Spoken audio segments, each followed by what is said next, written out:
Coronavirus. La task force regionale è attiva. Con l'obiettivo di seguire e presidiare l'evoluzione del contagio, la Regione Veneto ha attivato una task force regionale composta dai vertici sanitari competenti e una task force all'interno di ogni singola azienda ULSS. Ciascuna task force aziendale agisce attraverso un braccio operativo composto da medici e operatori sanitari, con il compito di coordinare la presa in carico dei soggetti contagiati e di sorvegliare attivamente i contatti dei casi sospetti e accertati.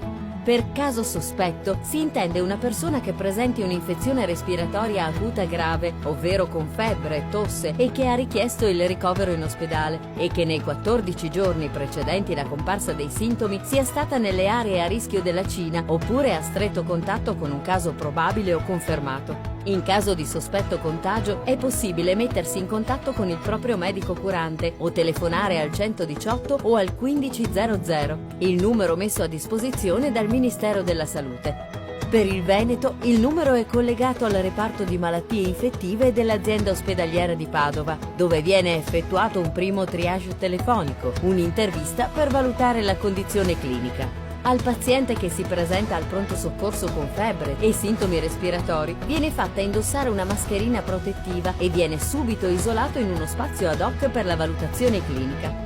Il nuovo coronavirus è un virus di cui non sono ancora note tutte le informazioni sul suo comportamento. È un virus contagioso ma a bassa letalità per il quale non è disponibile un vaccino. Ha un periodo di incubazione di 14 giorni e ad oggi sembra che il soggetto diventi contagioso nel momento in cui inizia a sviluppare i primi sintomi. La sorveglianza viene quindi attivata durante il periodo di incubazione anche se il soggetto è asintomatico, al fine di intervenire immediatamente con l'isolamento dei contatti se si dovessero manifestare i primi sintomi. È quindi importante prevenire il contagio seguendo alcune semplici misure di prevenzione personale valide per tutti, come utilizzare fazzoletti usa e getta e lavarsi le mani frequentemente. Per chi dovesse recarsi in aree a rischio, il consiglio è di rimandare i viaggi non strettamente necessari e di vaccinarsi contro l'influenza almeno 2 settimane prima del viaggio per evitare il sovrapporsi delle infezioni virali.